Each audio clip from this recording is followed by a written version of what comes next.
Is on crypto assets, law and regulations, and we're glad that we have Lee REINERS, one of the leading experts that we're fortunate to have here to start the presentation. Lee is the Executive Director of Global Financial Markets Center at Duke, and without further ado, we get started. Thank you, Ali. Is this on?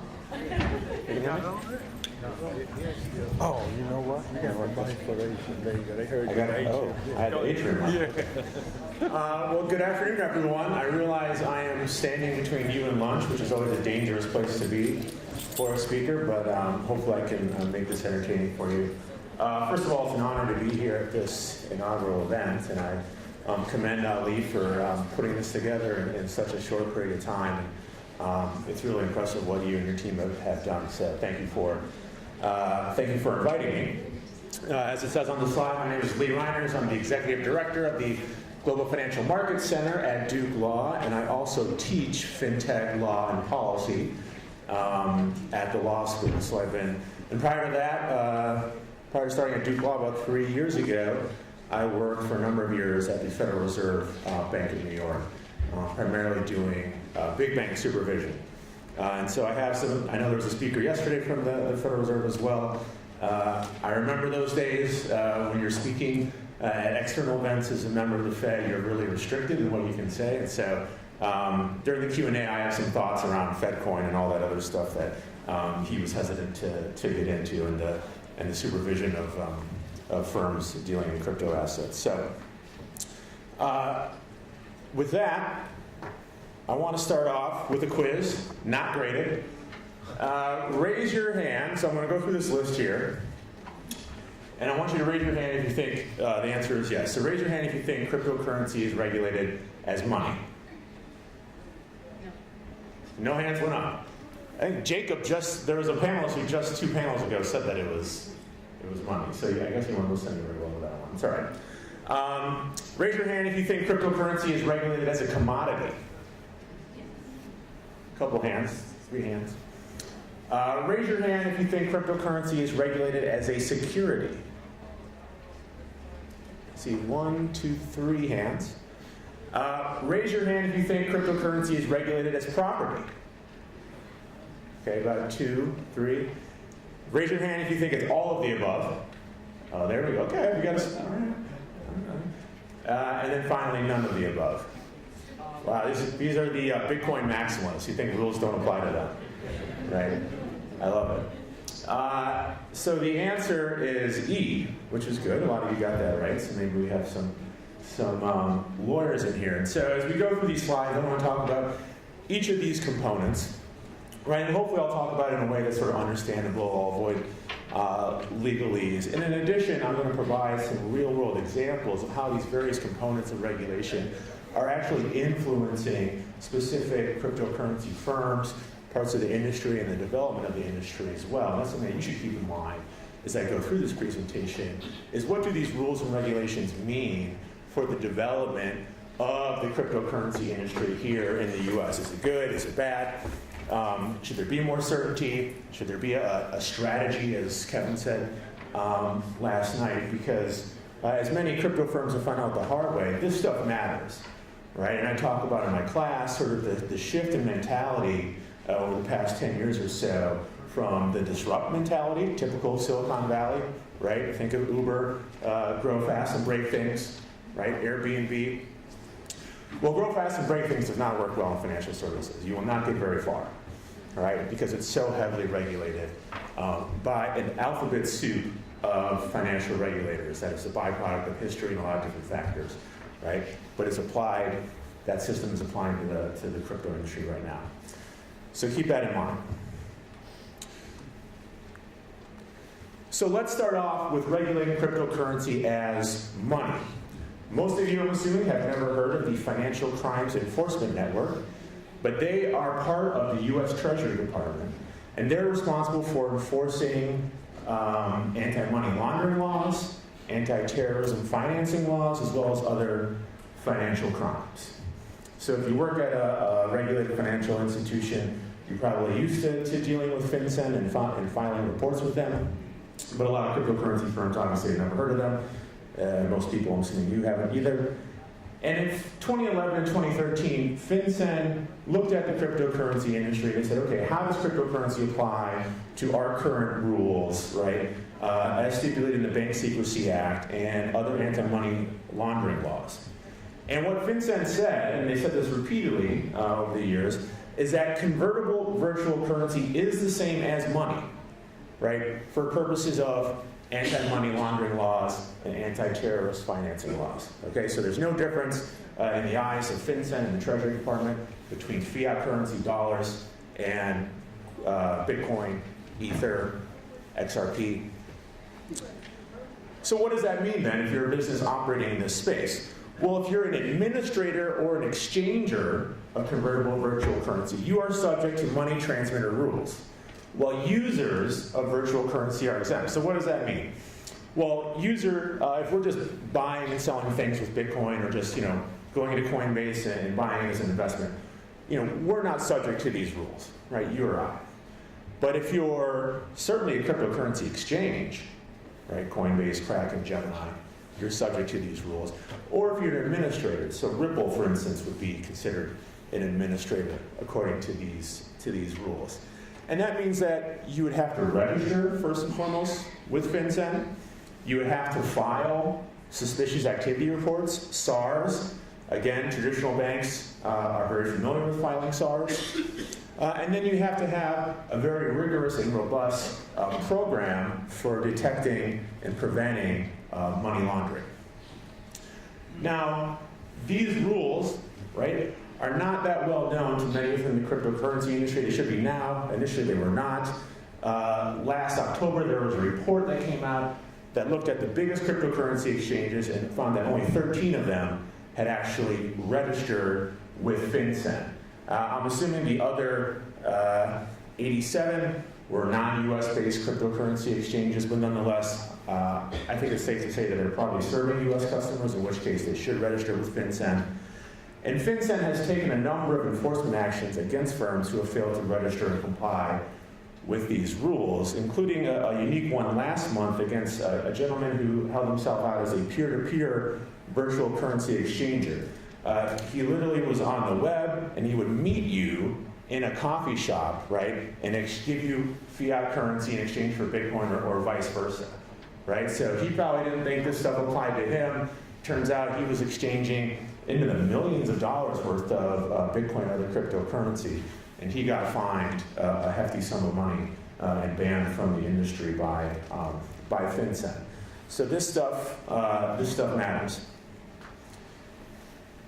This point got brought up by Jacob, I believe, in the earlier panel too. Money transmission is also regulated and licensed at the state level in the U.S.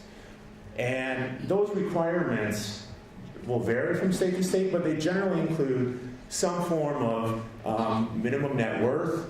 You have to maintain a bond. You have to submit annual audits. You get examined by state regulators. There's record-keeping requirements. You have to have a program to prevent money laundering. And then there's generally a list of investments that you can only invest in. Some states have clarified that their money transmission statutes do not apply to virtual currency, while others have taken the opposite approach. And this divide generally is sort of the typical red-blue conservative liberal divide, whereas we think of conservative-leaning states like Texas have said, you know what, our money transmission rules do not apply to virtual currency, while more sort of liberal-leaning states have said that, in fact, their money transmission statutes do apply to virtual currency. But think about this, right? If you're a virtual currency firm, your goal is probably at the onset to operate on a nationwide basis, right? You exist on a laptop.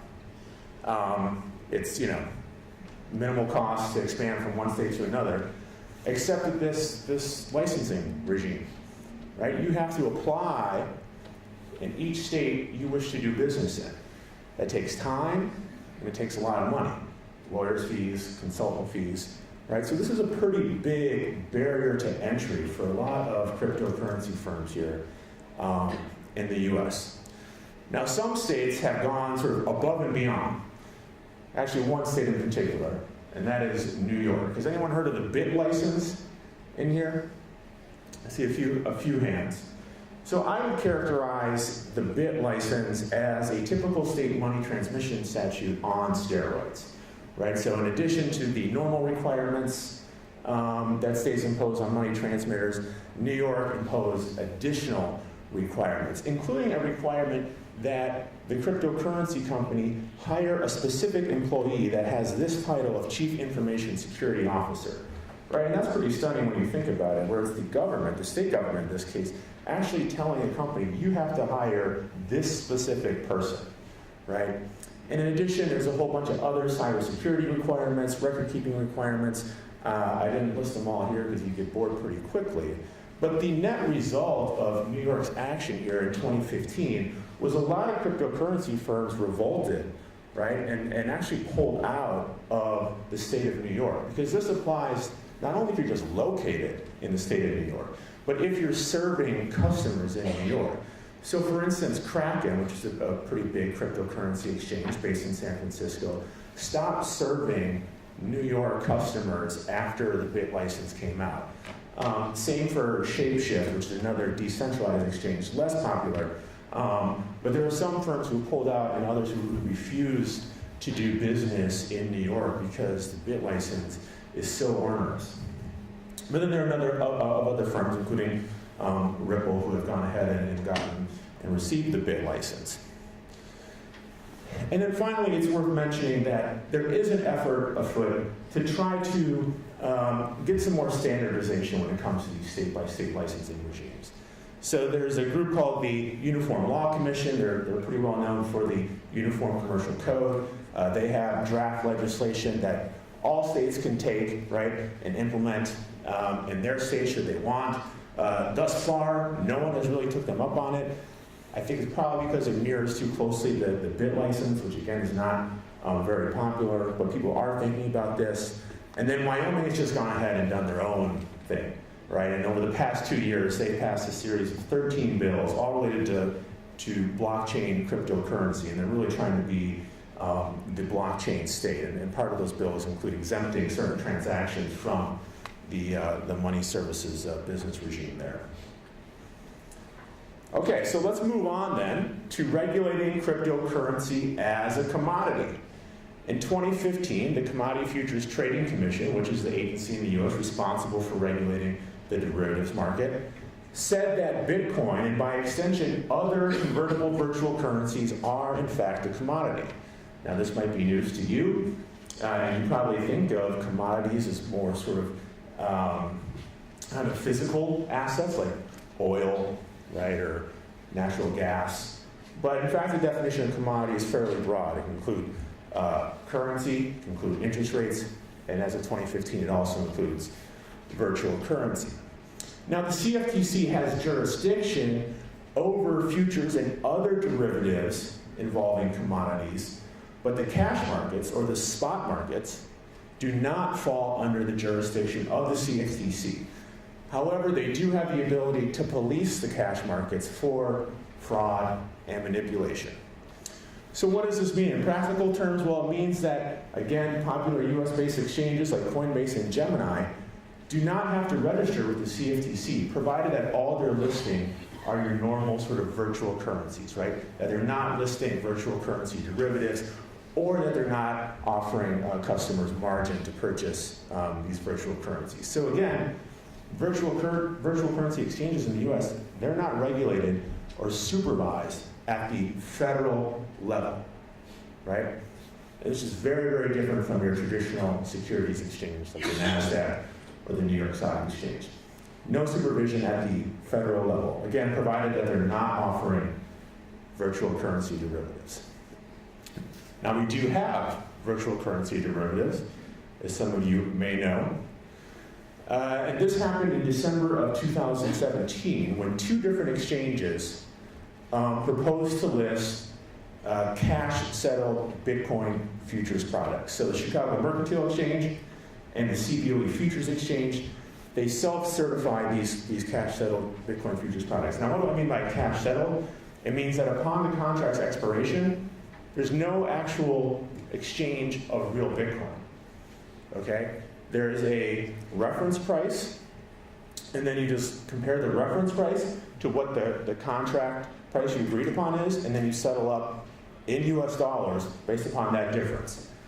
Okay, so clearly this is a way to speculate on the future price of Bitcoin without having to go through the hassle of acquiring actual Bitcoin. Now I said speculate. Conceivably, there could be people, firms, that actually have a genuine economic interest in hedging their exposure to Bitcoin that want these products. But based upon my research, I think that's unlikely. And they did this through a process called self-certification. Again, I don't want to bore you with the details, but all this means is that the exchanges were able to submit in writing to the CFTC that they've reviewed these contracts, these products, and according to their estimation, they meet the rules and regulations, and they can list these contracts then one day after they do that. Okay, so it's a pretty lax process. So CFE launched their contract on December 10th, 2017. CME launched their Bitcoin futures contract 1 week later. And if you remember anything about what was going on back in December 2017, this was the peak of Bitcoin mania or hysteria. So here's the chart. On the left-hand scale is the price of Bitcoin in dollars.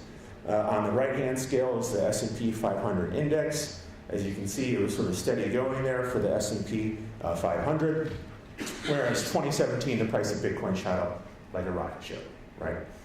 Exponential growth. And it just so happens that Bitcoin reached its peak price, its all-time high of near $20,000 on December 17th, 2017. The very same day that CME launched their cash-settled Bitcoin futures contract. Is that a coincidence? Not a coincidence? So I heard some no. So why do you think the day CME launched their futures contract is the high point in Bitcoin's price, right? Validation. Huh? Validation. Opportunity. So what do you mean by opportunity? So Nick from Morehouse's opportunity. I was thinking because they knew that the price was rising and it might reach a peak, or Yeah. it might just fall at some point. Okay. I think there's something to that. Now, this is a business school, but I recognize a lot of you probably are not necessarily business students. But think about what derivatives and futures allow you to do, right? That you couldn't do prior. And that is what? Bet against shorter, right? You can short it. So prior to December 2017, there were really no Bitcoin derivatives. So this meant that even if you thought Bitcoin was a scam, a fraud, or just the valuation was too high, you didn't really have a mechanism to express that view. Right? But if you thought that Bitcoin was the greatest thing since sliced bread, it was pretty easy to buy.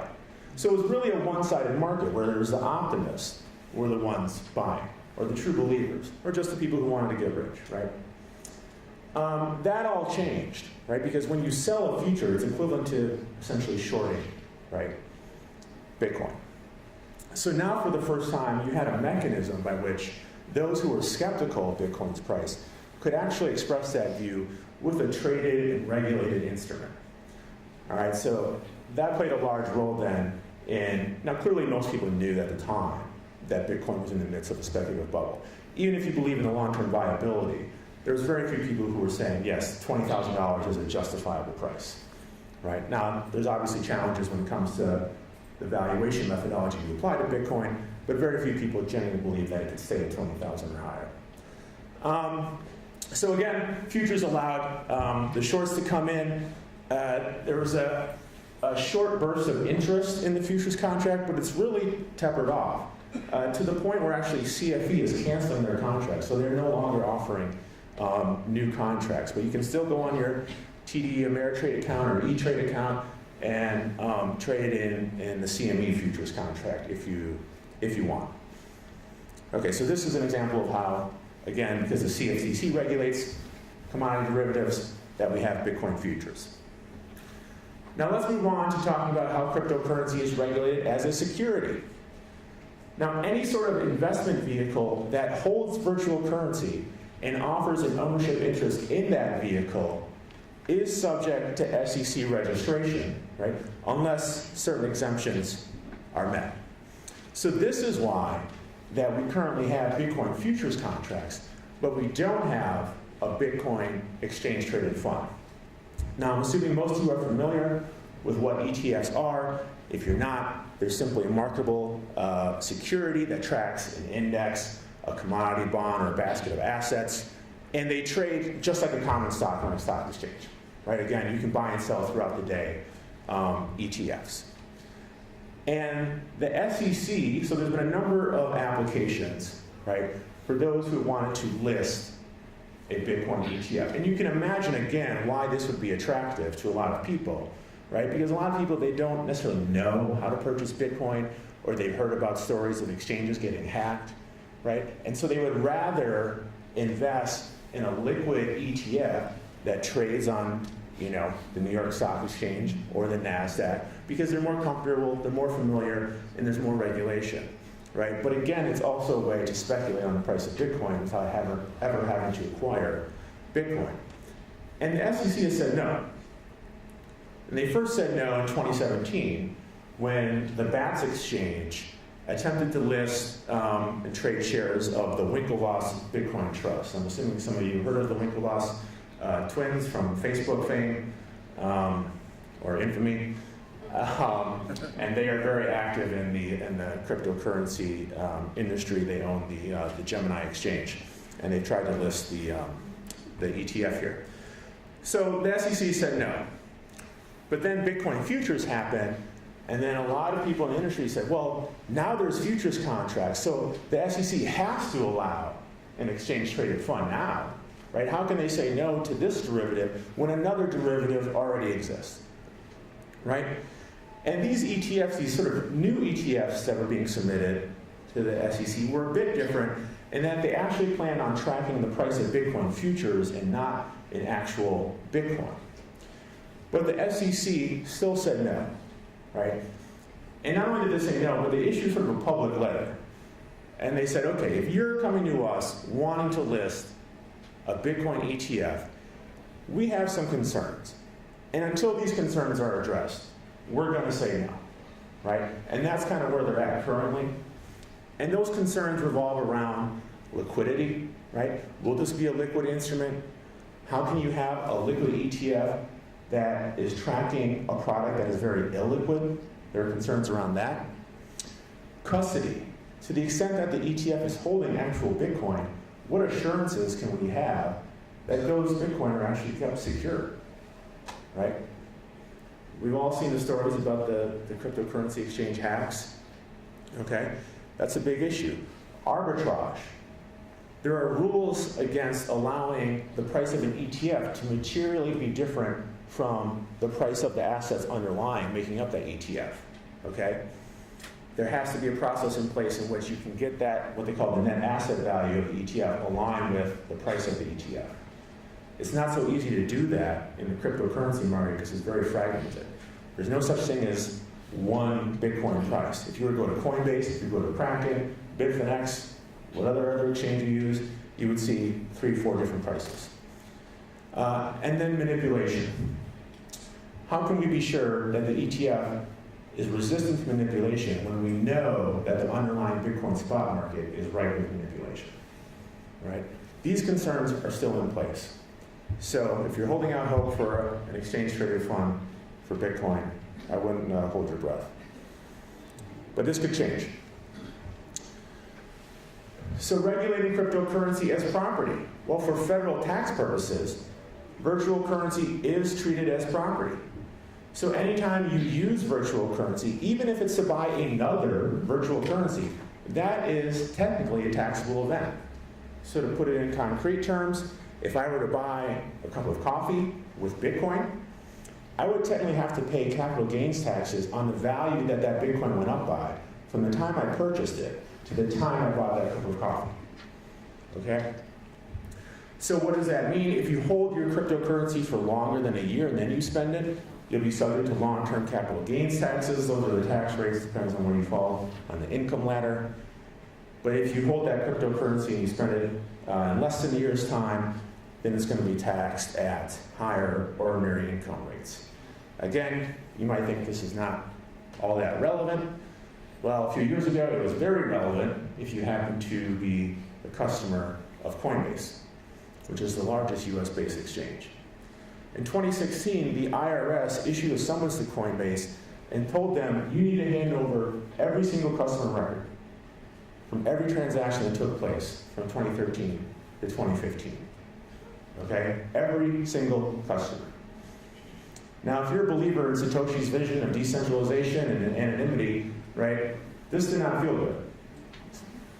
Now, obviously, Coinbase couldn't just say, yes, IRS, here you go, right? Because a lot of their customers would not have been very happy. So they fought it, and they fought a valiant battle. But at the end of the day, they had to hand over 14,000 customer records to the IRS. And I think those customers had trading profits of $20,000 or more as a threshold. So let that be a lesson to you. If you're trading cryptocurrency, don't just assume that you can avoid the tax man. All right? Always pay your taxes. So, clearly there's fragmentation in the regulation of crypto assets, and there's a gap. And that gap is what I highlighted earlier, that the spot markets are essentially unregulated.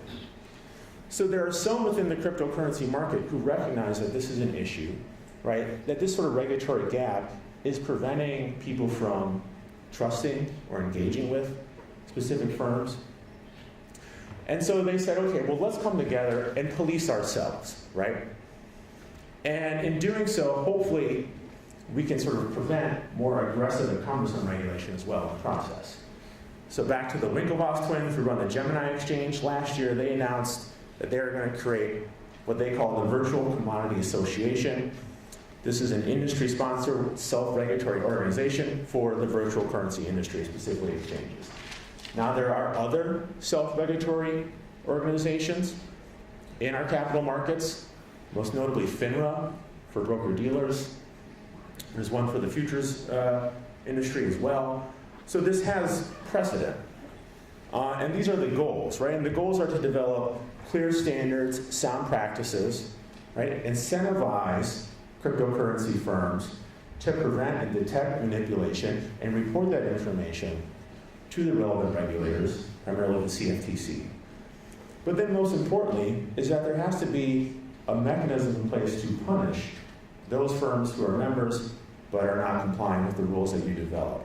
And I think really this is going to be the ultimate hindrance and why I don't think a self-regulatory organization for the cryptocurrency industry will ever gain much traction, because I don't see too many firms being willing to submit themselves to voluntary punishment for not complying with the rules. But this is something that the CFTC has pushed for, certain commissioners have pushed for. There's been a couple other ones beyond the Virtual Commodity Association. But it's certainly something to keep your eye on going forward, is that the industry tries to police itself. Okay, so I want to pivot now to talk about initial coin offerings. And most of you by now are familiar with ICOs, but in case you're not, an ICO is simply a digital token created on a blockchain that's part of a decentralized software protocol. So some tokens, like Bitcoin, are simply a digital currency.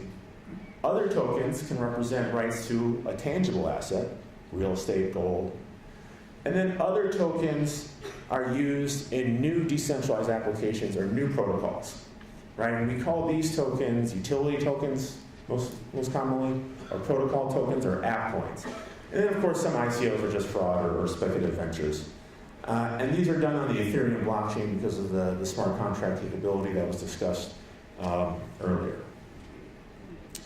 And as was also highlighted earlier, the key sort of question surrounding all these ICOs are they securities?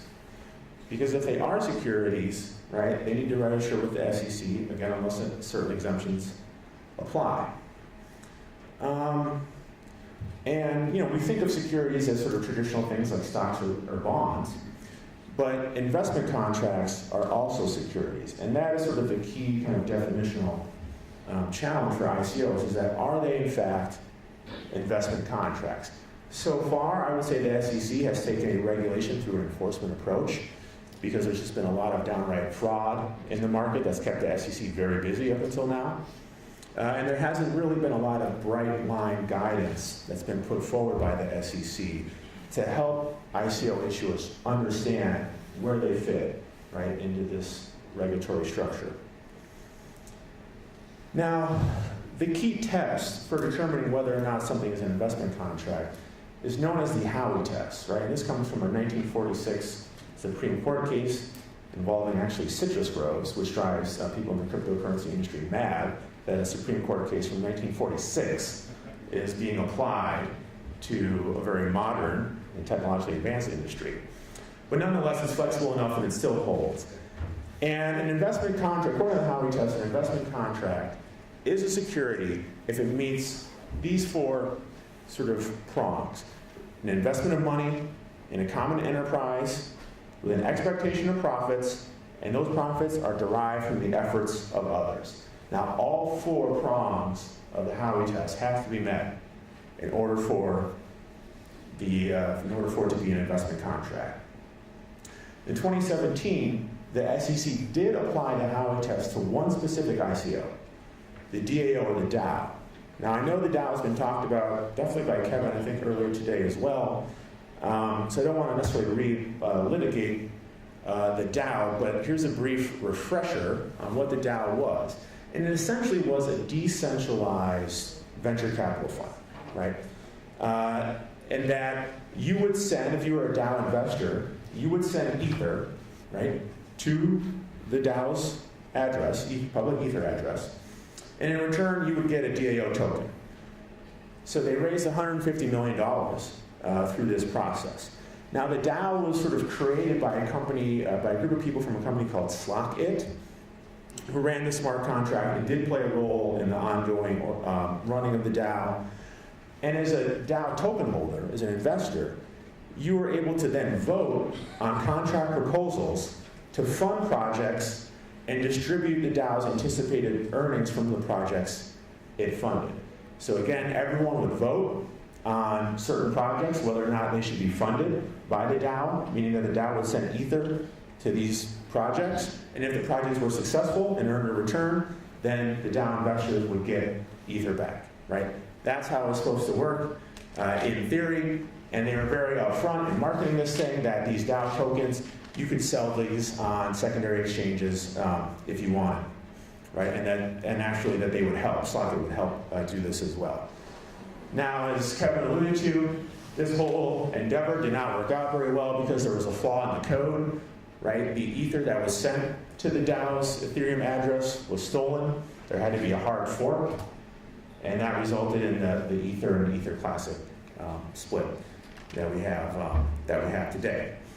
So this all happened, but the SEC. So by the time the SEC looked at it, the DAO, it had been shut down. But they still said, okay, let's look at this thing and apply the Howey test, and we'll release a report, and that report will be sort of the guiding document, if you will, for ICO issuers, and they can compare themselves to the DAO and see if, in fact, they're an investment contract that needs to be registered. And the SEC did say that, yes, the DAO is, in fact, an investment contract for reasons I won't get into. So this was sort of the guiding document, as I said, until last month. And then last month, the SEC issued a very detailed document called a Framework for Investment Contract Analysis of Digital Assets. Overall, I would say that this new framework charts a very narrow course by which a token could not be a security. So essentially it said, listen, most of these tokens, most of these ICOs probably are securities. However, the framework does support the view that a digital asset sold as a security initially may not always continue to be a security. And the SEC had said this previously in some of the public remarks made by Bill Hinman, who's the director of the corporate finance division there. And this applies to, in particular, to Ether. I think this thing stopped working here. So this applies to Ether. If you know anything about the history of Ether, it was created by the Ethereum Foundation, a Swiss-based foundation, in which you would send Bitcoin to the Ethereum Foundation, and then in return, the Ethereum Foundation would send you Ether. That was how it was created, right? That is an ICO. But now, right, Ether is decentralized, right? The mining is decentralized. The Ethereum Foundation is still active, but they're not necessarily controlling Ether. So this gave cover to Ether, and the SEC basically said, Ether now is not a security, even though when it was created, it most likely was a security that should have been registered. Now, of course, the one sort of outstanding question that no one is quite sure on, there's ongoing litigation, is Ripple's XRP. And is XRP, in fact, a security?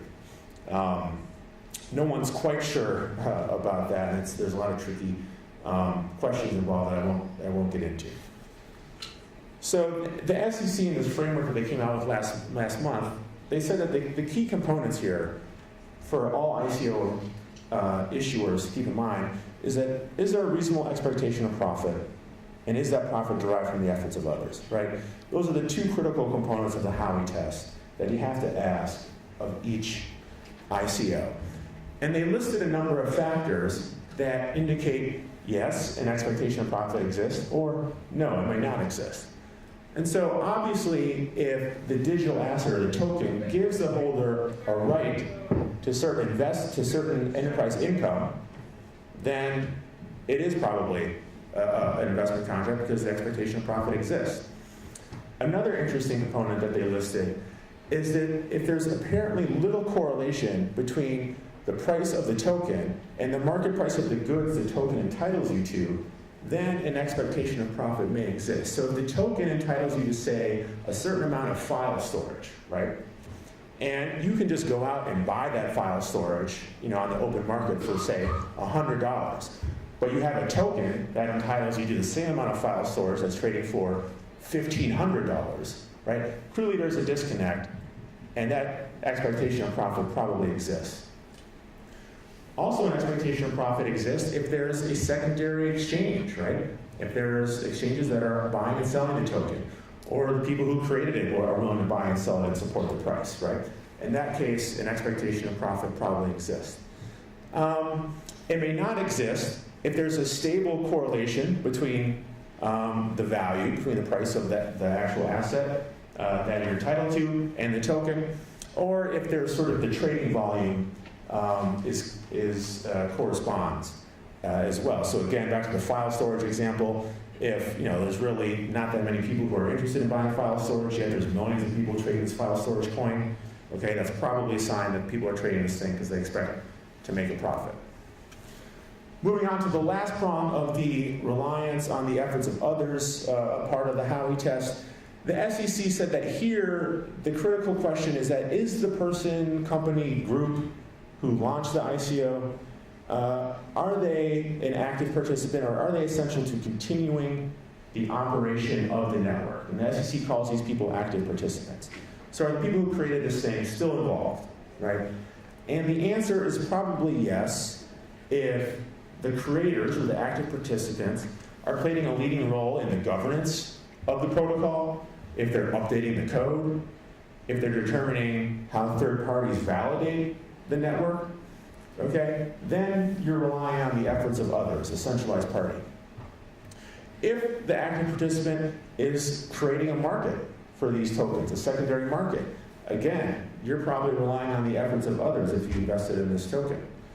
And then there are just other sort of essential tasks to the success of this network or protocol that only the active participant is performing and can perform. All right, so the bottom line, this is where I'll leave it, is that most ICOs are securities, right, based upon this guidance.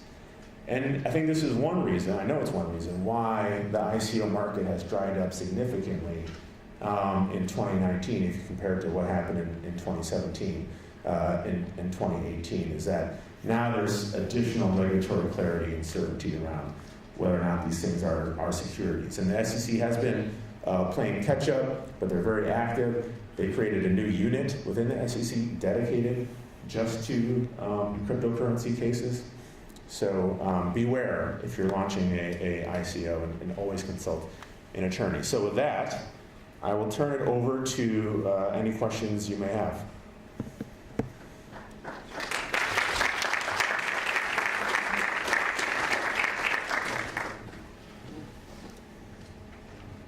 Okay, it's not going to be long. Hi, Kahina again.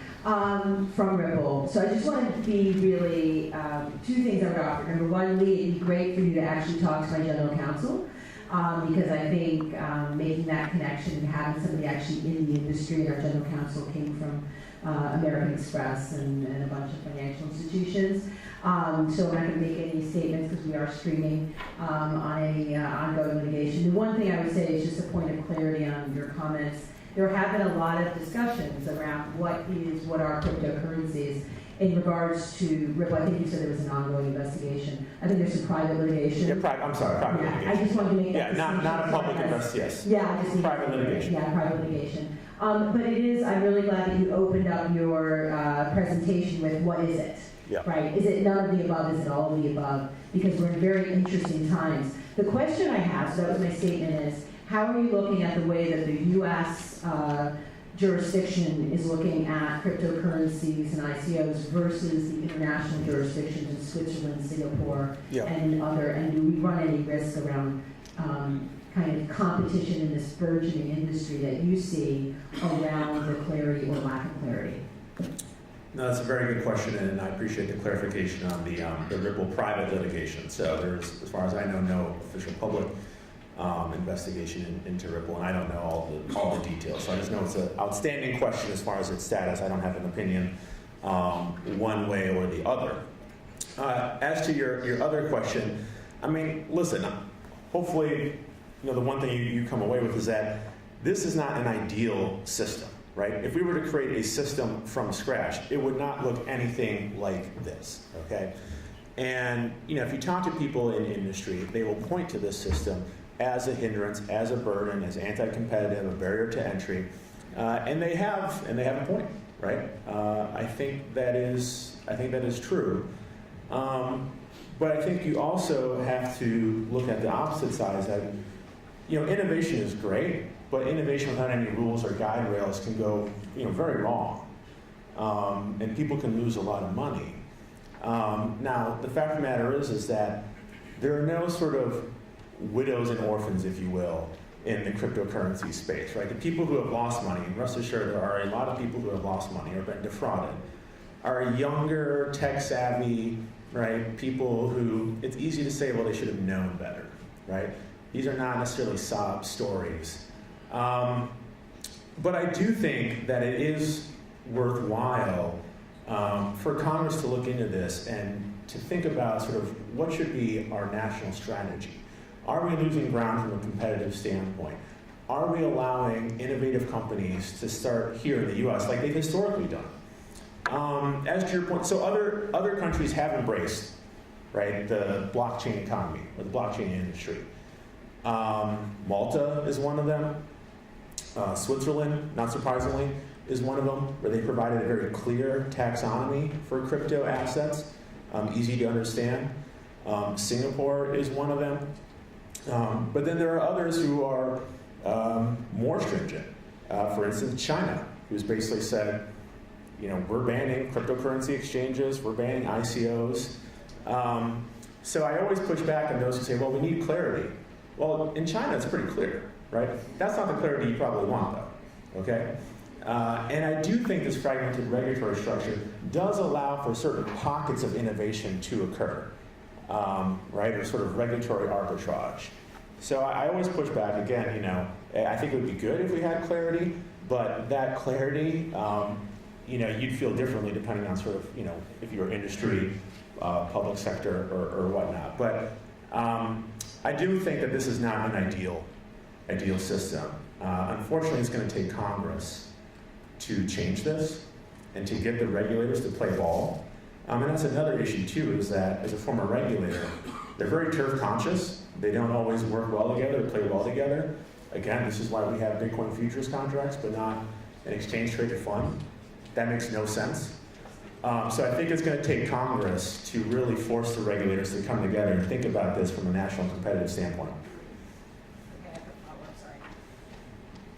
Really quick on the states, because I think this is important, like Wyoming, which is saying, I'm trying to actually competing. The states are competing Yeah. now. Ohio is allowing you to pay your taxes in Bitcoin. Yep. And Wyoming is trying to attract every single Bitcoin blockchain crypto company. Yeah. And we do have a bit license, by the way, Ripple with New York State. But I'm finding it interesting how in the absence of national regulatory frameworks, our own states are competing with each Yeah. other because there's so much money being invested in this space. And to your point, I think your answer is there needs to be a federal answer to provide that regulatory clarity. Yeah. And it's easier in places like Singapore and Switzerland, they're small countries, they don't get along. But I do think that we've got a really interesting dynamic where the states are competing. Yeah, and it's the stereotypical states as a laboratory democracy. But as I also said, these companies want to operate nationwide. So this sort of patchwork quilt of state-by-state regulation isn't going to work well for them, regardless of what Wyoming or Ohio or Delaware is doing, right? Because you're always going to have states like New York who are more strict. Any other questions? Yes. Hi. So, BACT is preparing to launch, provided Yes. they get the approval from the necessary parties. Yes. Their contracts are going to settle in Bitcoin. Yes, they are. How do you think that's going to impact the price of Bitcoin and therefore the rest of the market, the rest of the cryptocurrency market? And do you think most coins are kind of decoupled from the price of Bitcoin right now? Okay, there's a lot to unpack there. So let me first explain what BACT is for those of you who haven't heard of BACT. BACT is a new company formed by the Intercontinental Exchange, ICE. And ICE is the largest exchange operator in the world. They most famously own the New York Stock Exchange, the NYSE. And last year they announced that they were going to create this new company that was really going to solve the custodial problem and make Bitcoin and other cryptocurrencies an attractive investment from an institutional investor standpoint. And up till now, institutional investors, so we're talking about pension funds, hedge funds, university endowments, have largely been on the sidelines, a lot of it because of the regulatory issues and the outright fraud that I've highlighted. But if you can have a respected company and a regulated company like ICE involved in this space, you can give some greater comfort to those institutional investors that, hey, your money is safe with us. Now, what BACT is doing is that, again, they're going to try to roll out a futures contract that is actually settled in Bitcoin. So that means that for a period of time, at least, they're going to be holding on to Bitcoin that technically doesn't belong to them, right? So they have to develop a technological solution, right? Some type of cold storage wallet, I'm assuming, that's going to give these institutional investors comfort that, hey, your money is safe with us.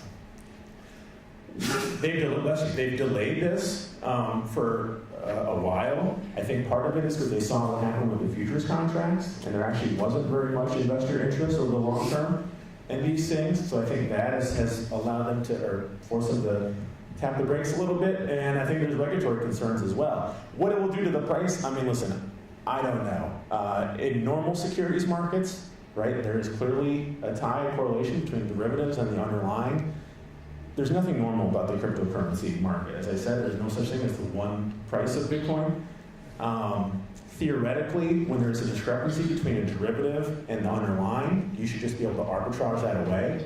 But it's very difficult to do arbitrage in cryptocurrency, again, because there's not one price. But there's also frictions, and we know this if you try to use a cryptocurrency exchange. Getting from fiat to crypto or vice versa takes time, right? And it's a matter of days, actually, for most legitimate exchanges. Well, you don't have days if you're trying to arbitrage a price difference. So there's a lot of pricing anomalies in the cryptocurrency market that I don't see going away anytime soon. Now, if you do get more institutional money involved, then maybe it will, but it's hard to make a prediction as far as what physically settled futures will do to the underlying price.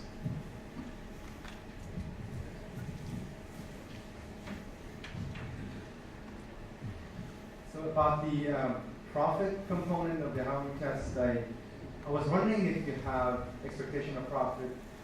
It's sort of an unfinished question, but if you have thought of a situation, encountered a situation where the token entitles you to sort of something that it doesn't have a stable or predictable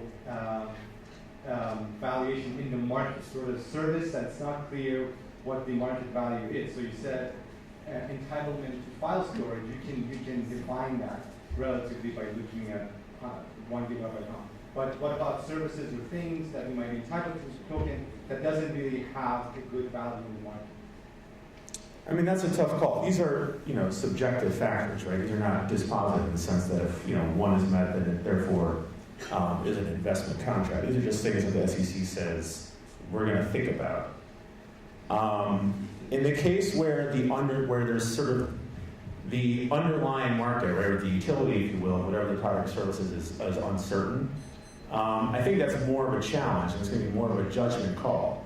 Now, clearly, if there's some token out there that's trading for $15,000, and you can pretty clearly say that, okay, whatever this underlying thing is, it's not worth $15,000, then probably the expectation of profit is invoked.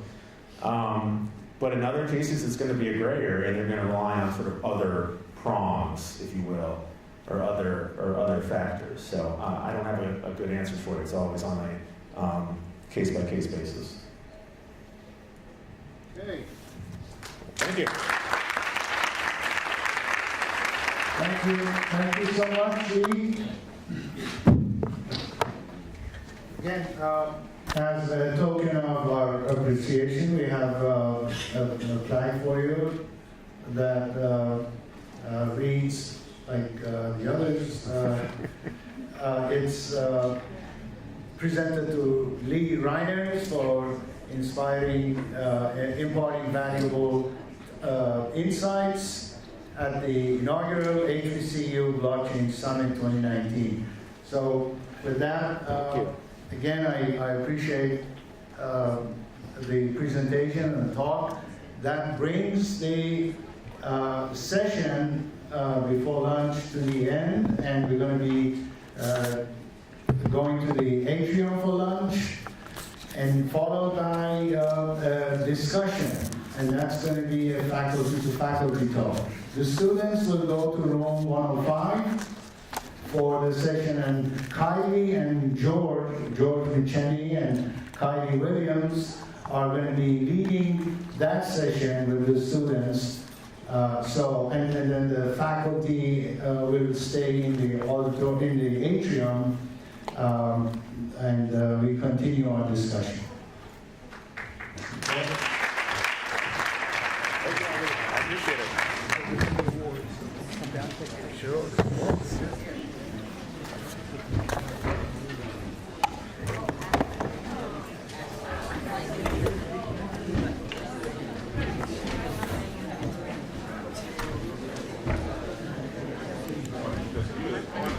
Hey, man. If I don't want to move back home.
Okay, the students, are there any students in this room right now? The students need to go in room 105. Room 105.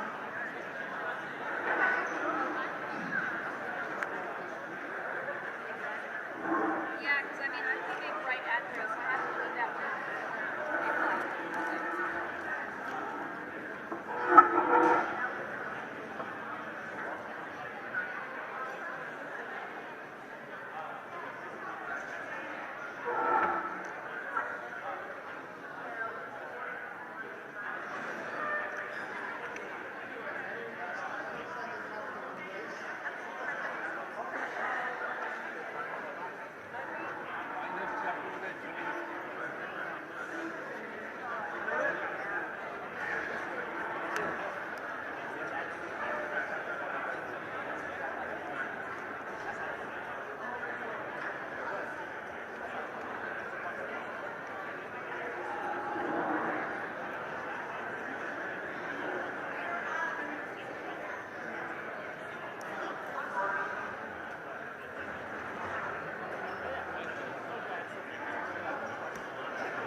wanted to do when we started. First of all, let me thank you.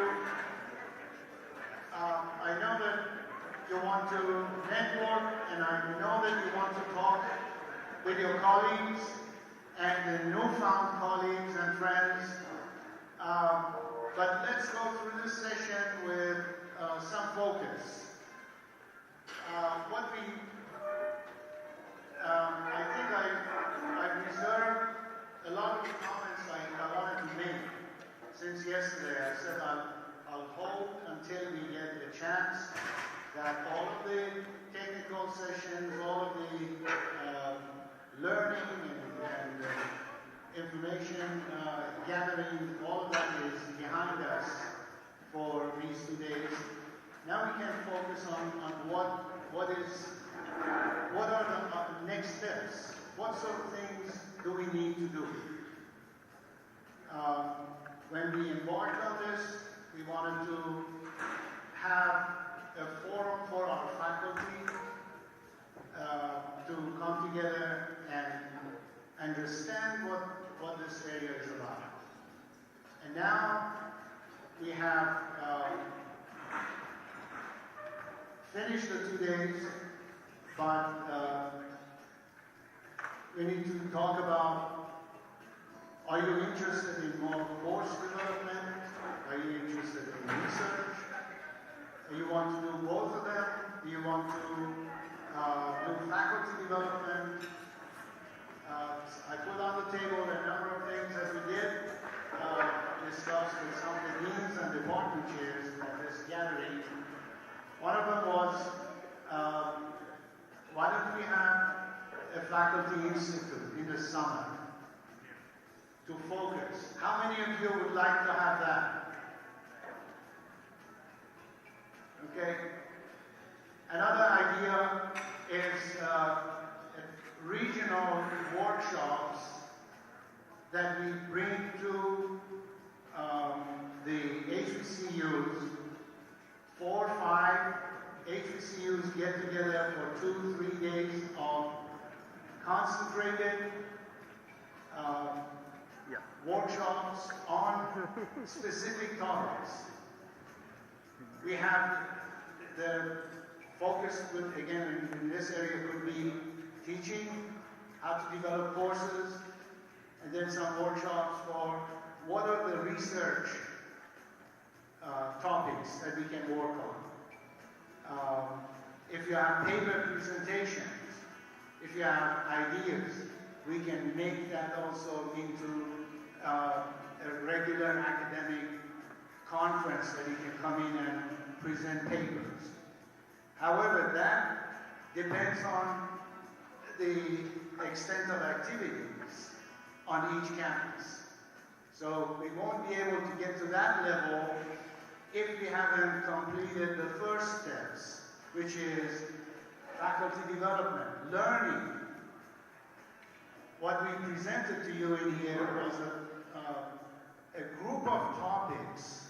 The experts came and they talked and they presented, but it's by no means, we didn't expect you to leave here and immediately jump in and start teaching blockchain and or cryptocurrency or cryptography or peer-to-peer networks or proof of work or proof of stake or any of those topics.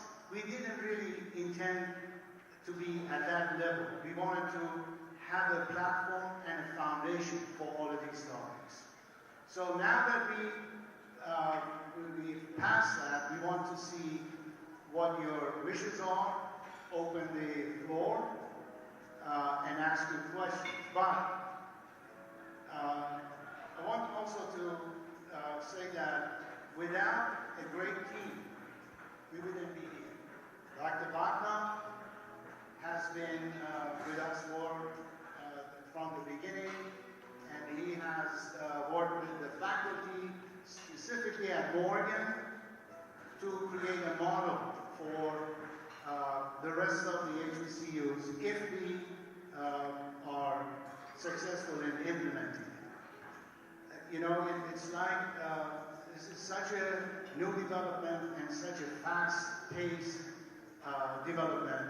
It's like you're on a fast train going forward 140 miles an hour and laying the tracks at the same time. So we are dealing with a lot of challenges, but at the same time, we are hopeful that we can make all of these things happen with your leadership on your campuses.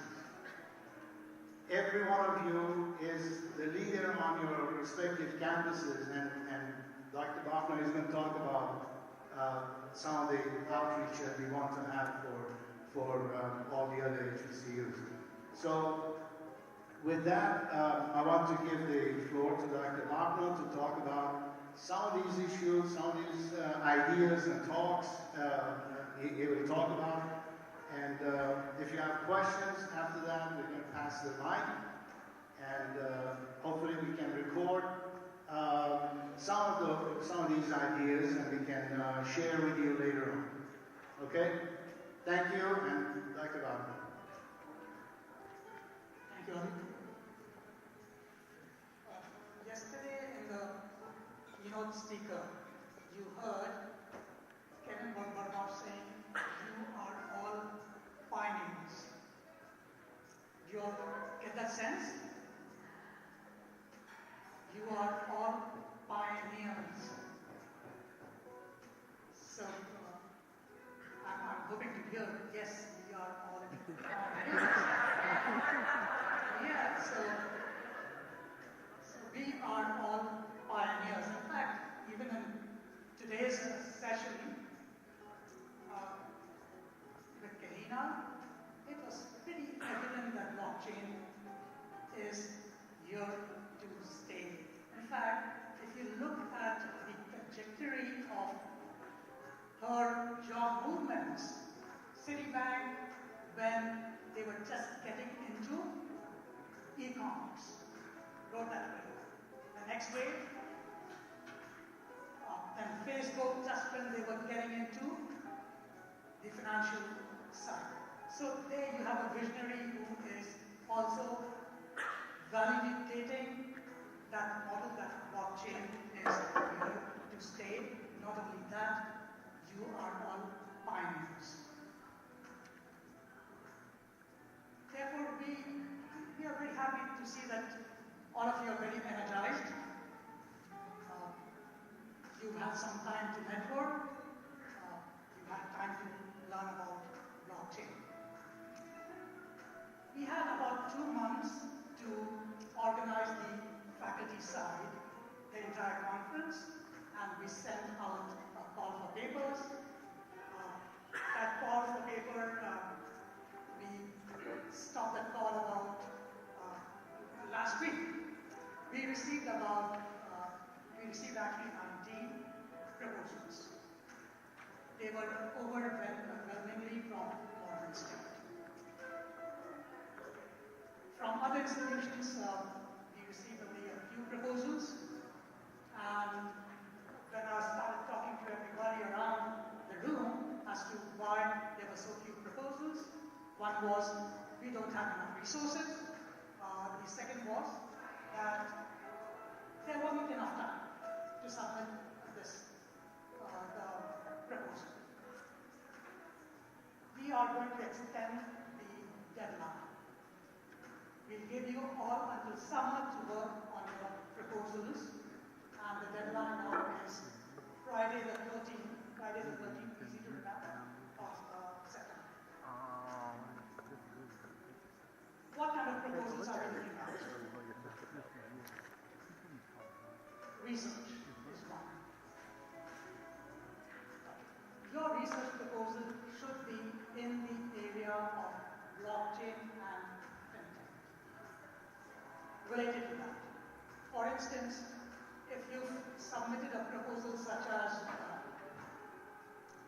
fine arts in the medieval ages, okay, does that qualify?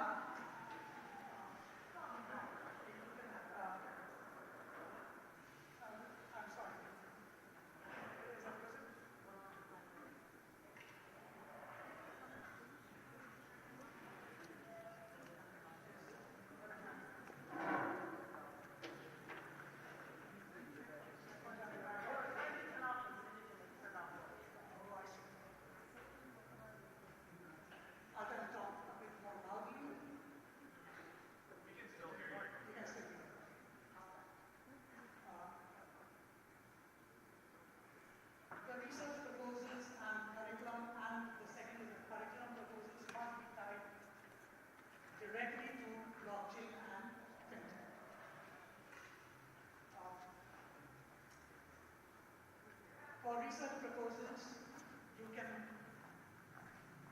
collaborate with other faculty members from other schools, other disciplines.